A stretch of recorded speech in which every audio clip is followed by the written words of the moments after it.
میرے بھائیوں، غزوہ طائف میں قبیلہ ثقیف کے ساتھ جب نبی پاک صلی اللہ علیہ وسلم کے لشکر نے مقابلہ کیا تو وہ بھاگ کر ایک قلعے میں محصور ہو گئے، ایک قلعے کے اندر بند ہو گئے، اور وہاں سے وہ مسلمانوں کے لشکر کے اوپر تیر برسانے لگے۔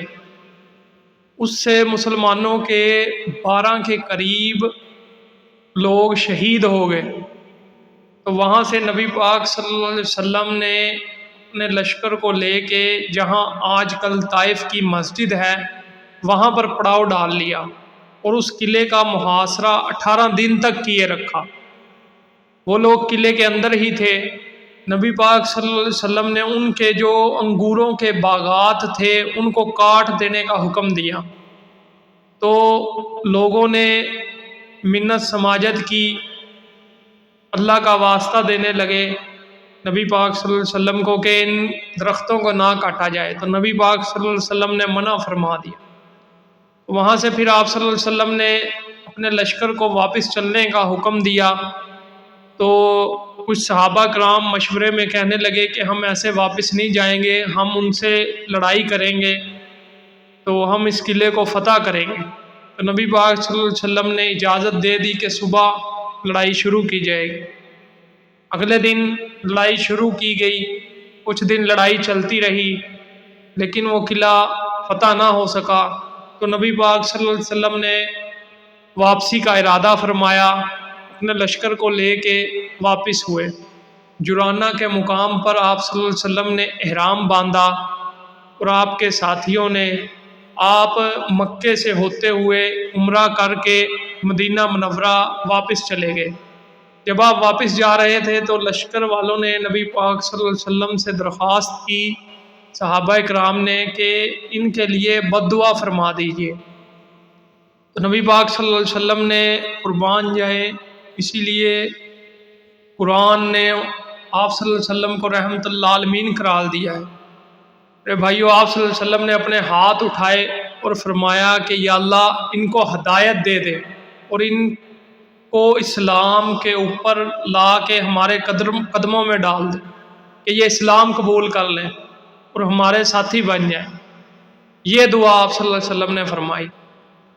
تو تبوک سے واپسی پر جب ماہ رمضان میں ان کے قبیلے کا ایک شخص حضرت عروہ، وہ آپ صلی اللہ علیہ وسلم کی خدمت میں حاضر ہوا اور اس نے اسلام قبول کر لیا۔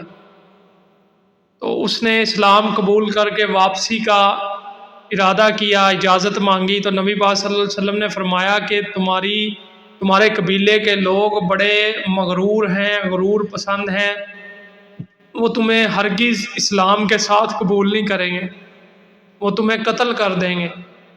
تو وہ کہنے لگے کہ نہیں، وہ مجھے بڑا عزیز رکھتے ہیں، میری بڑی عزت کرتے ہیں، وہ میرے ساتھ ایسا نہیں کریں گے۔ میں جا کے ان کو دعوت دینا چاہتا ہوں، میں چاہتا ہوں کہ وہ بھی اسلام پہ آ جائیں، وہ میری بات کو سنیں گے۔ تو نبی پاک صلی اللہ علیہ وسلم نے اجازت دے دی۔ تو وہ اپنی قوم کے پاس واپس آئے اور انہیں بتایا کہ میں اسلام قبول کر چکا ہوں۔ بس اتنا ہی کہنا تھا کہ ان کے تیور بدل گئے اور انہوں نے تیر برسانے شروع کر دیے۔ ایک تیر حضرت عروہ کے حلق سے پار ہوا، اور جب وہ نزع کی حالت میں تھے تو کسی نے ان سے پوچھا کہ آپ کے خون کے بارے میں کیا خیال ہے؟ تو وہ کہنے لگے کہ اللہ رب العزت نے مجھے شہادت نصیب فرما دی، میں ایسے ہی شہید ہوں جیسے نبی پاک صلی اللہ علیہ وسلم کے ساتھ لڑنے والے صحابہ کرام شہید ہوئے ہیں، میرا بھی مقام ویسا ہی ہے۔ تو ان کی شہادت کو کچھ مہینے گزرے تھے کہ انہوں نے پھر قبیلہ ثقیف والوں نے دیکھا کہ آس پاس کے سب قبیلے اسلام قبول کر چکے ہیں، اور اب ہم میں اتنی طاقت نہیں ہے کہ اگر انہوں نے ہم پر چڑھائی کر دی تو ہم ان کا مقابلہ نہیں کر سکتے، اب چاروں طرف سے ہم ان میں گھر چکے ہیں، تو بہتر یہی ہے کہ اسلام قبول کر لیا جائے۔ تو انہوں نے ایک وفد ان کا نبی پاک صلی اللہ علیہ وسلم کی خدمت میں حاضر ہونے کے لیے مدینہ منورہ روانہ ہوا۔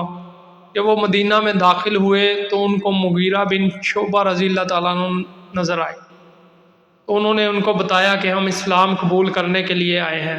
تو مغیرہ رضی اللہ تعالیٰ عنہ نبی پاک صلی اللہ علیہ وسلم کو بتانے کے لیے خوشی میں جانے لگے تھے کہ ابو بکر رضی اللہ تعالیٰ عنہ آ گئے۔ تو حضرت ابو بکر رضی اللہ تعالیٰ عنہ نے فرمایا کہ یہ خوشخبری میں نبی پاک صلی اللہ علیہ وسلم کو سناؤں گا۔ حضرت ابو بکر رضی اللہ تعالیٰ عنہ آپ کی خدمت میں حاضر ہوئے اور آپ کو یہ خوشخبری سنائی کہ قبیلہ ثقیف والے آ گئے ہیں اور اسلام قبول کرنا چاہتے ہیں، اللہ رب العزت نے آپ کی دعا کو قبول فرما لیا۔ تو وہ آپ صلی اللہ علیہ وسلم کی خدمت میں حاضر ہوئے اور انہوں نے اسلام قبول کر لیا، اور ساتھ ہی انہوں نے 2 شرطیں رکھی کہ ہماری 2 شرطیں ہیں یہ مان لی جائیں۔ تو نبی پاک صلی اللہ علیہ وسلم نے فرمایا کہ بتاؤ کیا ہے۔ ایک تو وہ کہنے لگے کہ ہمارا جو لات نامی بت ہے اس کو 3 سال کے لیے چھوڑ دیا جائے، اس کو نہ توڑا جائے۔ نبی پاک صلی اللہ علیہ وسلم نے فرمایا کہ اس کو ایک لمحے کے لیے بھی نہیں چھوڑا جائے گا۔ تو وہ اصرار کرتے رہے حتیٰ کہ 1 مہینے پہ آ گئے کہ ہمیں صرف 1 مہینہ دے دیا جائے تاکہ ہماری قوم کے کچھ شر پسند جو ہیں وہ دوسروں کو بھڑکائیں گے، بہکائیں گے، ہمیں 1 مہینہ دے دیا جائے، اس بت کو نہ توڑا جائے۔ تو نبی پاک صلی اللہ علیہ وسلم نے ان کی اس درخواست کو رد کر دیا، مسترد کر دیا۔ دوسری وہ کہنے لگے کہ ہمارے بت جو ہیں ہم ان کو اپنے ہاتھوں سے نہیں توڑنا چاہتے، ان کو آپ خود توڑ دیجئے اور ہمیں نماز کی معافی دی جائے، ہم نماز نہیں پڑھا کریں گے، اسلام ہم قبول کرتے ہیں لیکن ہم پر نماز نہ فرض کی جائے۔ تو نبی پاک صلی اللہ علیہ وسلم نے فرمایا کہ جس کے دین میں نماز نہیں اس کے اندر کوئی بھلائی نہیں۔ تو میرے بھائیوں، بات کرنے کا مقصد یہ ہے، تو بت کو توڑنے کے لیے نبی پاک صلی اللہ علیہ وسلم نے حضرت ابو سفیان اور مغیرہ بن شعبہ رضی اللہ تعالیٰ عنہ کو بھیجا تھا کہ ان کے ساتھ جاؤ اور اس بت کو فوراً توڑ دو۔ تو مغیرہ رضی اللہ تعالیٰ عنہ اس کے اوپر کلہاڑا لے کے چڑھ گئے تھے اور اس کے ٹکڑے ٹکڑے کر دیے تھے بت کے۔ بات کرنے کا مقصد یہ ہے میرے بھائیوں کہ نماز جو ہے نا، نماز کے بغیر کوئی دین نہیں۔ آج ہم نماز پڑھنا چاہتے ہی نہیں ہیں، چاہتے ایسے نہیں ہیں کہ ایک تو ہو نا بندے کو کام بھی ہو تو نماز کی معافی نہیں ہے۔ ہوٹل پہ بیٹھ کے بندہ گپ لگا رہا ہے، اذان سن رہا ہے اور اس کے کان پہ جوں بھی نہیں رینگ رہی، اسے پرواہی کوئی نہیں ہے، بالکل بھی فکر نہیں ہے، ذرا برابر بھی فکر نہیں ہے۔ اور فجر کی نماز میں آپ دیکھ لیں کہ کتنے لوگ ہیں جو اٹھ کے فجر کی نماز کے لیے مسجد میں آتے ہیں۔ یہاں سے میرے بھائیوں میں خود کو بھی کہتا ہوں اور آپ سے بھی مخاطب ہوں کہ ہم اپنا اندازہ لگائیں۔ نبی پاک صلی اللہ علیہ وسلم نے فرمایا کہ فجر کی نماز جو ہے وہ منافقوں پہ بھاری ہے، منافق نہیں اٹھے گا فجر کی نماز پڑھنے کے لیے، جو مومن ہوگا وہی اٹھے گا، جس کو اللہ رب العزت پسند فرمائیں گے اس کو کھڑا کریں گے مسجد میں، اپنے وہ نیند سے جاگے گا، وہ جا کے مسجد میں فجر کی نماز ادا کرے گا جو اللہ رب العزت کا پسندیدہ ہوگا۔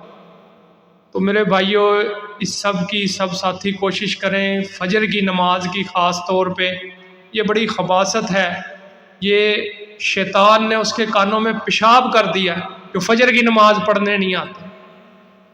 تو میرے بھائیوں، اپنے آپ کو نماز کا پابند بنائیں اگر ہم کامیابی چاہتے ہیں۔